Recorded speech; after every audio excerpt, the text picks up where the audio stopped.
Good morning, viewers. Today we are going to take a lecture that is on C. C basically एक programming language है. हम इस programming language के बारे में सीखेंगे. C अगर एक प्रोग्रामिंग लैंग्वेज है, प्रोग्रामिंग लैंग्वेज, तो हमको दो चीज़ें समझना होगी. एक तो प्रोग्रामिंग और दूसरी लैंग्वेज. तो लैंग्वेज क्या होती है बेसिकली? लैंग्वेज का मतलब होता है कि दो बंदे अगर आपस में कम्युनिकेट करना चाहते हैं, सपोज राम और श्याम आपस में कम्युनिकेट करना चाहते हैं, तो वो लोग एक मीडियम यूज़ करेंगे जिसको हम बोलते हैं लैंग्वेज. ठीक है, लैंग्वेज को यूज़ करेंगे. अब ये लैंग्वेज जो होगी ये ह्यूमन लैंग्वेज है. अगर एक राम, सपोज ये राम है और ये श्याम है, राम को अगर श्याम से काम है, श्याम से काम है, तो वो राम को एक इंस्ट्रक्शन देगा, श्याम को एक इंस्ट्रक्शन देगा. सपोज उसने कहा कि 2 नंबर, फिर अगेन वो बोलता है कि 2 नंबर. तो ये 2 और 2 नंबर जो हैं मेमोरी में स्टोर होते हैं श्याम की, राइट? श्याम की मेमोरी में स्टोर होते हैं. पर अगर राम सपोज करो ये 2 इंस्ट्रक्शन देने के बाद चाय पीने चला जाता है, ठीक है, तो इसमें क्या होगा कि ये जो 2 और 2 हैं ये एक डाटा के रूप में होंगे, क्योंकि ये यूजलेस है. ठीक है, ये यूजलेस है क्योंकि 2 और 2 के बाद राम ने श्याम को कोई इंस्ट्रक्शन नहीं दिया. क्या? कोई इंस्ट्रक्शन नहीं दिया. पर अगर राम श्याम को अगला इंस्ट्रक्शन देता कि इसको जोड़ दीजिए, तो श्याम का प्रोसेसर काम करने लग जाता. श्याम बोलता कि 2 और 2 4 होते हैं sir. So it will return back to Ram that is answer is 4. That is called as information. That is what actually system does. System क्या करता है? डाटा से इंफॉर्मेशन को बदलता है. कैसे बदलता है? जैसे 2 और 2 दिया, अगर 2 और 2 के बाद में राम कोई इंस्ट्रक्शन नहीं देता तो ये 2 और 2 क्या होते? डेटा होते. पर अगर उसने बोला कि इसको जोड़ो, तो ये जोड़ के एक इंफॉर्मेशन इंफॉर्मेशन में बदल रहा है. किसको? डाटा को इंफॉर्मेशन बदल रहा है. और इस बीच जो हो रहा है उसको बोलते हैं प्रोसेस. क्या हो रहा है? प्रोसेस. समझ में आया? मतलब डाटा को इंफॉर्मेशन में बदलने के लिए प्रोसेस की जरूरत होती है, और सिस्टम भी यही करता है, ह्यूमन बीइंग भी यही करता है. तो हमको मशीन की जरूरत क्यों पड़ रही है? Why we are using machine, ये भी समझे हम. और मशीन अगर हम यूज़ कर रहे हैं, अगर 2 ह्यूमन बीइंग है तो हम लैंग्वेज यूज़ कर लेते हैं. पर अगर मैं बात कर रहा हूँ किसकी? अगर मैं बात कर रहा हूँ प्रोग्रामिंग लैंग्वेज की, तो हमको मशीन की बात करेंगे. सपोज करो राम है और श्याम है, और राम ने बोला कि मुझे 2 नंबर जोड़ने हैं. That is okay, that is well. अगर 2 नंबरों को जोड़ना है तो बहुत अच्छी, बहुत सिंपल बात है, जोड़ देगा राम. श्याम को जोड़ने में मज़ा भी आएगा, श्याम उसको जोड़ देगा क्योंकि बहुत सिंपल नंबर है. पर सपोज करो 63,79,589 ऐसा कुछ फिगर दे दे, 79,59,799 ऐसा कोई फिगर अगर जोड़ने को राम श्याम को देता है, तो इट्स अ टिपिकल प्रोसेस. ऐसे कैलकुलेशन को करने में श्याम को टेंशन हो जाएगी, इसको स्ट्रेस हो जाएगा. तो ऐसी चीज़ें जिसमें श्याम को या किसी भी ह्यूमन बीइंग को कोई परेशानी आती है, तो ऐसी चीज़ों के लिए हम मशीन का सहारा लेते हैं. और डेफिनेटली अगर मशीन का सहारा लोगे तो मशीन को हमको क्या देने होंगे? सेट ऑफ इंस्ट्रक्शन देने होंगे, राइट? तो राम है और ये मशीन है. समझ में आ रहा है मैं मशीन का क्यों यूज़ कर रहा हूँ? मशीन का इसलिए यूज़ कर रहा हूँ कि श्याम उस काम को नहीं कर पा रहा. अब मैं श्याम को मशीन को कोई इंस्ट्रक्शन दे रहा है, तो ये जो 3 इंस्ट्रक्शन दिए, 2 और 2 और 2, ये इंस्ट्रक्शन मशीन की मेमोरी में जाते हैं डेटा के रूप में. समझ में आ रहा है? डेटा के रूप में. और इस डेटा प्रोसेस होने के बाद इंफॉर्मेशन बदलता है. तो ये जो सेट ऑफ इंस्ट्रक्शन है इसको हम बोलते हैं प्रोग्राम. क्या बोलते हैं? प्रोग्राम. और ये जिस भी लैंग्वेज में लिखा जाता है, उसको हम बोलते हैं प्रोग्रामिंग लैंग्वेज. कौन सी लैंग्वेज? Programming language. हम बोलते हैं इसको प्रोग्रामिंग लैंग्वेज. Isn't it? चलिए, इतना कंसेप्ट समझ में आया कि जो भी ह्यूमन बीइंग नहीं कर पाता उस काम को करने के लिए हम मशीन का यूज़ करते हैं. और मशीन का अगर यूज़ करना है तो मैं सेट ऑफ इंस्ट्रक्शन देता हूँ, जिसको हम प्रोग्राम बोलते हैं, और ऐसे प्रोग्राम को हम किसी लैंग्वेज में लिखते हैं, उसको हम बोलते हैं प्रोग्रामिंग लैंग्वेज। जैसे सी, जैसे सी प्लस प्लस, जैसे जावा, जैसे डॉट नेट, जैसे सी शार्प, जैसे मैनी लैंग्वेजेस। समझ में आ रहा है आपको? C sharp. तो ये सारी की सारी लैंग्वेजेस के बारे में बात कर रहा हूँ मैं। ये सारी की सारी लैंग्वेजेस होती हैं, इनमें से एक लैंग्वेज हमको सीखनी है जिसका नाम है सी। तो चलिए बात करते हैं सी की। सी की बात करते हैं, उससे पहले एक कंसेप्ट और समझना जरूरी है विच इज़ वेरी इंपॉर्टेंट। आपको अभी तक हमने जो बात करी उसमें सब कुछ समझ में आया होगा कि दो बंदे आपस में इंटरेक्शन करना चाहते हैं तो वो यूज़ करते हैं लैंग्वेज। अगर एक बंदा किसी मशीन से बात करना चाह रहा है तो वो यूज़ करता है प्रोग्रामिंग लैंग्वेज। ऐसी ही एक प्रोग्रामिंग लैंग्वेज को हम सीखने की कोशिश करेंगे जिसका नाम है सी। तो सी एक प्रोग्रामिंग लैंग्वेज है। इसके लिए हमको एक प्रोग्राम लिखना होता है, और प्रोग्राम की डेफिनेशन आपको एक टर्मिनोलॉजी समझ में आई होगी। प्रोग्राम क्या समझ में आया होगा आपको? प्रोग्राम क्या होता है? प्रोग्राम मतलब होता है सेट ऑफ इंस्ट्रक्शन। ठीक है, ये जो राम ने दिया मशीन को, इसको हम बोलते हैं क्या? Set of instruction. Set of instruction, दो और एडिशन। तो ये होता है प्रोग्राम। अब प्रोग्राम के बाद हमको समझना है कि लैंग्वेज भी आपको समझ में आएगी। जिस लैंग्वेज में लिखा जाएगा उसको प्रोग्रामिंग लैंग्वेज बोलेंगे।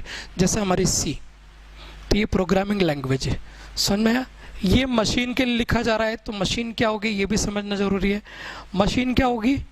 मशीन जो कि 3 काम करेगी। इनपुट लेगी डाटा के रूप में, इनपुट लेगी और उसको प्रोसेस करेगी और हमें देगी आउटपुट। हमें क्या देगी? आउटपुट। समझ में आया?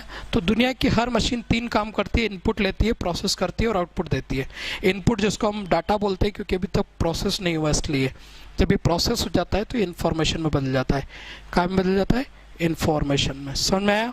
तो ये प्रोसेस के दौरान इन्फॉर्मेशन बदलता है, और प्रोसेसर का काम कौन करता है? सीपीयू करता है। यहाँ पे कौन करता है? क्योंकि ये सिस्टम का क्या होता है? माइंड होता है। सीपीयू क्या होता है? सिस्टम का माइंड होता है। समझ में आया? सीपीयू क्या होता है? माइंड। किसका? मशीन का। मशीन का माइंड सीपीयू। समझ में आया? तो मशीन 3 काम करती है, इनपुट लेती है, प्रोसेस करती है, आउटपुट देती है। आपको ये समझना होगा ये सब चीज़ें मैं क्यों डिस्कस कर रहा हूँ, क्योंकि हम सी पढ़ने के दौरान इन टर्मिनोलॉजीज को समझना हमारे लिए ज़रूरी है। क्योंकि आगे जब मैं क्लास लूँगा तो आपको ये सारे कंसेप्ट आपके दिमाग में होना चाहिए, तभी हम चीज़ों को समझ सकते हैं। एक और कंसेप्ट समझते हैं हम कि जब कोई बंदा, सपोज करो राम को ही ले रहा हूँ मैं, राम अगर कम्युनिकेट कर रहा है मशीन से, तो मशीन तो क्या है? मशीन तो बाइनरी लैंग्वेज में काम करती है, क्योंकि ये क्या है? ये इलेक्ट्रॉनिक मशीन है। कौन सी मशीन है ये? इलेक्ट्रॉनिक। तो एक और टर्म आ रही है हमारे सामने जिसका नाम है इलेक्ट्रॉनिक। इलेक्ट्रॉनिक समझते हैं आप क्या होता है?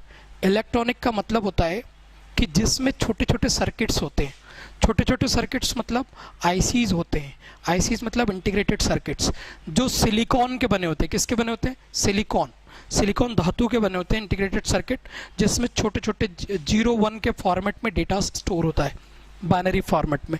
मतलब सीधा सीधा से ये हुआ कि ये किस में काम करती है? बाइनरी लैंग्वेज में, जिसको हम लो लेवल लैंग्वेज भी बोलते हैं। समझ में आया क्या? बाइनरी लैंग्वेज, इसको हम मशीन लैंग्वेज भी बोलते हैं। क्या बोलते हैं? Machine language. इसको हम लो लेवल लैंग्वेज भी बोलते हैं। क्या बोलते हैं? Low level language. तो अब समझना जरा कि अगर ये जो मशीन है जिसको चार्ल्स बाबेज ने बनाया था, मशीन को किसने बनाया? चार्ल्स बाबेज ने। मशीन को बनाया चार्ल्स बाबेज ने। मशीन को किसने बनाया? चार्ल्स बाबेज ने। बट ये तब तक यूजलेस थी जब तक इसमें एक पर्सन ने काम करा जिसको बोलते हैं विश्व की प्रथम प्रोग्रामर है लेडी एडा अगस्टा। क्या नाम है इसका? लेडी एडा अगस्टा। ये जो लेडी थी, इस लेडी ने एक प्रोग्राम लिखा था, वो इसने इसी की लैंग्वेज में लिख दिया। इसीलिए इसको माना जाता है कि बहुत ही इंटेलिजेंट लेडी थी। इसने प्रोग्राम लिखा मशीन के लिए, और तब मशीन का एक्चुअली में इंपॉर्टेंस चालू हुआ। पर it was very difficult task. चूंकि सपोज करो कि मैं अगर फ्रेंच में बोलूं और आपको फ्रेंच समझना है, तो आपकी इच्छा शक्ति होना चाहिए कि आप उस फ्रेंच को सीख जाएं और फिर मेरे से सीखें। यही काम एक्चुअली इस लेडी ने करा जिसका नाम था लेडी एडा अगस्टा। इसने क्या करा? चार्ल्स बाबेज की मशीन जो थी, जिसको हम बोलते हैं कि बाइनरी लैंग्वेज में काम करती थी, इसने बाइनरी लैंग्वेज को सीखा और बाइनरी लैंग्वेज में कोड लिख दिया। समझ में आई बात? तो it was very difficult task. पर साथ ही साथ उसको रियलाइज हुआ कि ऐसा हर कोई बंदा नहीं कर सकता, ऐसा हर कोई बंदा नहीं कर सकता। तो इसके करने के लिए उसने क्या सोचा, उसने सोचा कि क्यों ना हम प्रोग्राम को काय में लिखें, हम लिखें इसको ऐसी लैंग्वेज में जो कि सब वर्ल्ड वाइड एक्सेप्टेबल हो, जैसे इंग्लिश। उसने एक असेंबली का कोड, मतलब एक असेंबली का कोड बाद में जनरेट हुआ, बना, जिसको बोलते हैं add X comma B X. Suppose करो मैंने एक इंस्ट्रक्शन लिखा असेंबली में, ये असेंबली का इंस्ट्रक्शन है।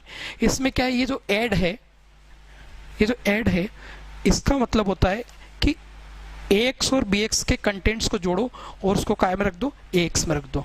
तो ये जो इंस्ट्रक्शन है बेसिकली, ये जो इंस्ट्रक्शन है, इससे ह्यूमन को भी समझ में आ रहा है कि क्या करना है, मुझे ऐड करना है, क्या करना है, एक्स और बी एक्स के कंटेंट्स को ऐड करना है और मुझे इसको रिजल्ट को काय में डालना है, एक्स में डालना है।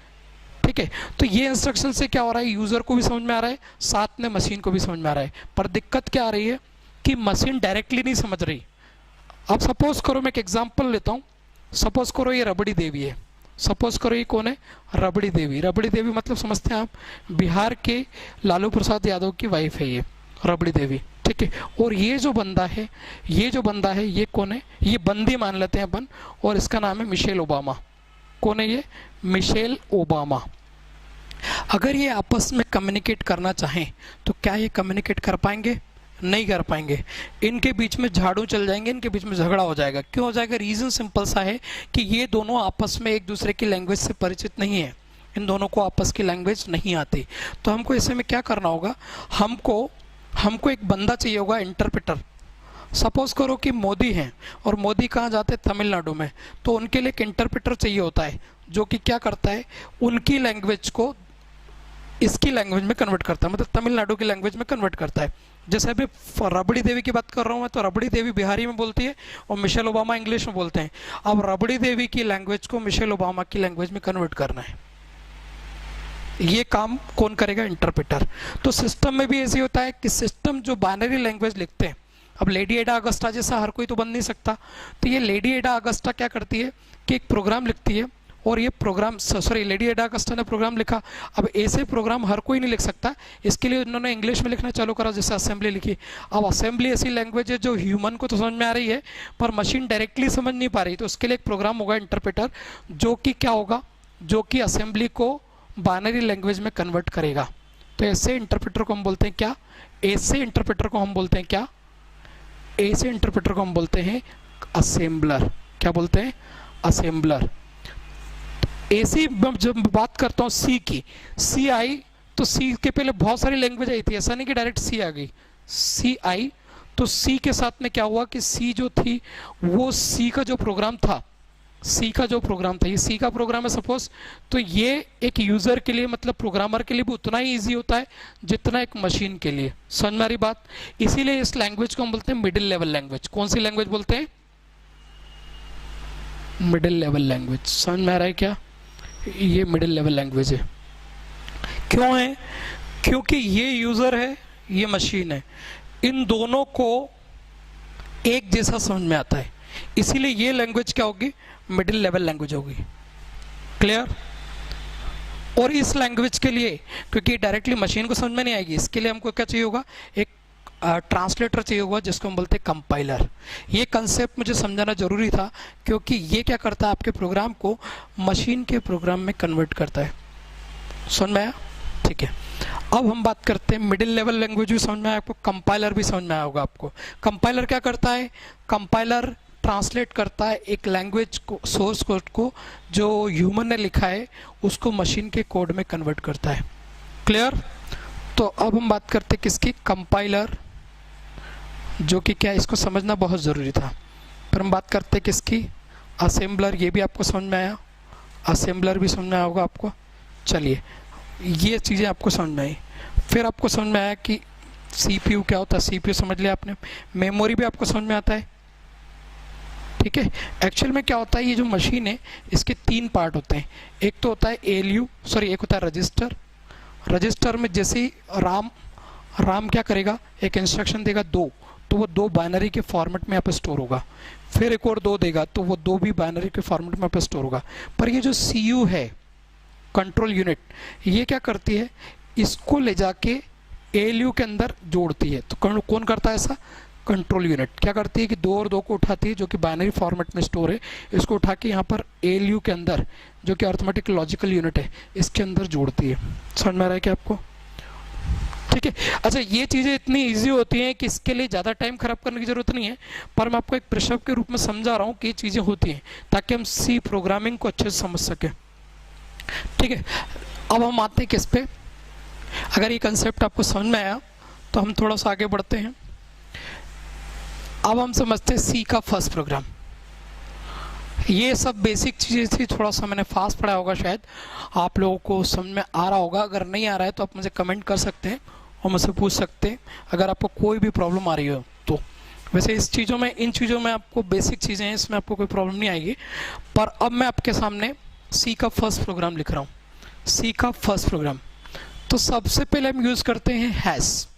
हैश का मतलब होता है प्री प्रोसेसर सिंबल, प्रोसेसर के लिए सिंबल है ये। ठीक है, इसके बाद हम एक वर्ड लिखेंगे इंक्लूड। इंक्लूड का मतलब होता है कि इंक्लूड करो। किसको इंक्लूड करो?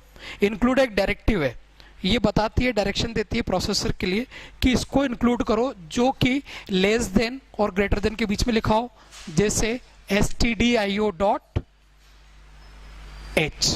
अब इसका फुल फॉर्म होता है standard input output header file. अब आप क्या करेंगे, आपकी कॉपी में ये सारी चीज़ें नोट्स बनाएंगे आप इसके। तो यहाँ पर लेस देन ग्रेटर देन के बीच में लिखा हुआ है stdio.h, इसका मतलब होता है standard input output header file. ठीक है, जैसे हमारा सरनेम होता है, जैसे मोदी, जैसे गांधी, राहुल गांधी। अब ये सरनेम है, वैसे फाइल का भी एक सरनेम होता है, जैसे .pdf, .exe, .docx। तो ये फाइल के सरनेम है, इसको एक्सटेंशन बोलते हैं। ये हमारे ह्यूमन बीइंग के सरनेम है, वैसे इनके भी सरनेम होते हैं, इसको हम एक्सटेंशन बोलते हैं। जैसे यहाँ पर हेडर फाइल, ये हेडर फाइल हमने इंक्लूड कराई प्रोग्राम में। हमने क्यों कराई है थोड़ी देर बाद समझेंगे हम, लेकिन हमने हेडर फाइल इस इंस्ट्रक्शन से ऐड कराई। हम सेटअप इंस्ट्रक्शन लिख रहे हैं, मतलब एक प्रोग्राम लिख रहे हैं। तो फर्स्ट इंस्ट्रक्शन हमने लिखा कि hash include stdio.h, that is standard input output header file, less than greater than के बीच में। समझ में आया?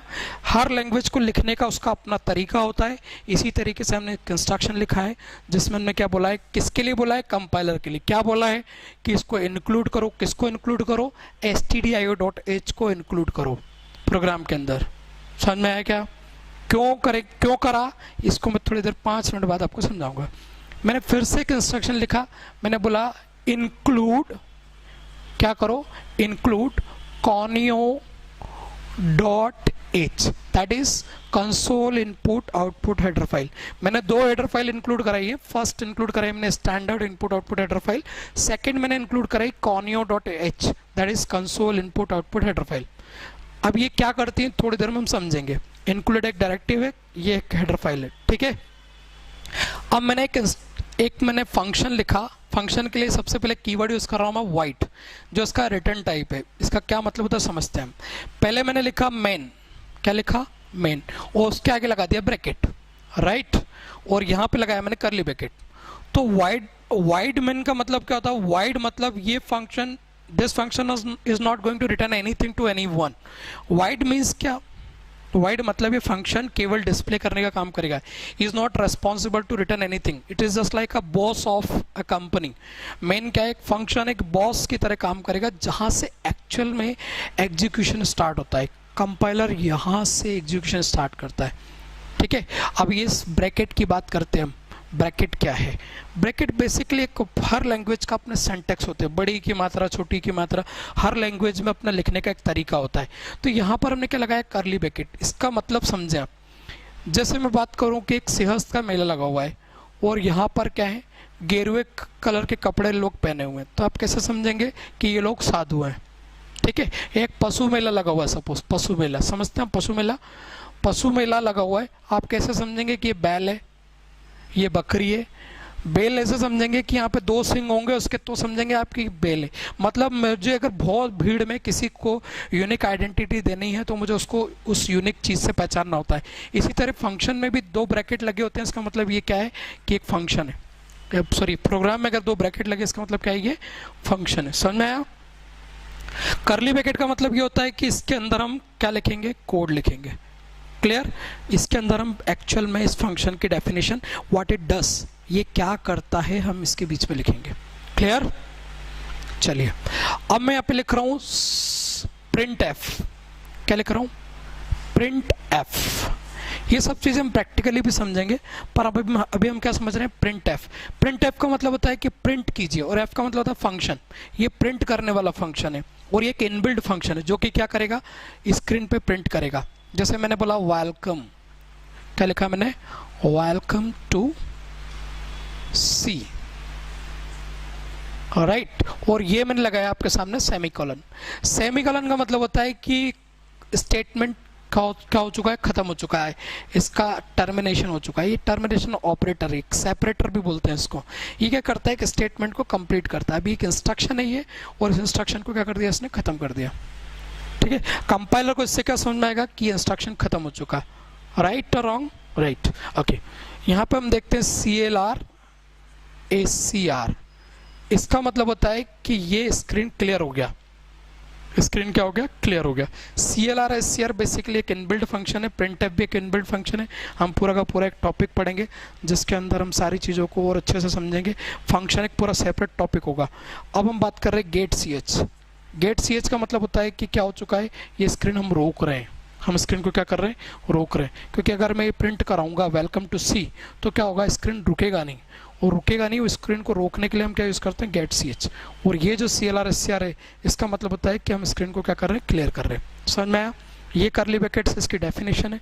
और अब हम जो मेन क्वेश्चन का आप आंसर पूछने वाले थे कि conio.h फंक्शन जो है, ये जो है CLR ACR और गेट CH, ये जो दो फंक्शन है इनकी डेफिनेशन, ये जो दो फंक्शन है इनकी डेफिनेशन किसमें पड़ी है, conio.h में। और printf फंक्शन जो है इसकी डेफिनेशन ही डिक्लेरेशन प्रोटोटाइप पड़ी हुई है, और stdi.h की इसमें पड़ी हुई है। समझ में आ रहा है आपको? चीज़ समझ में आ रही? printf की जो printf जो फंक्शन है, इसका डिक्लेरेशन किसमें, standard input output header file. इसीलिए इस फाइल को मैंने इंक्लूड करा है। और जब मैंने शुरू करा था तब मैंने आपको बोला भी था कि मैं इसको बाद में समझाऊंगा।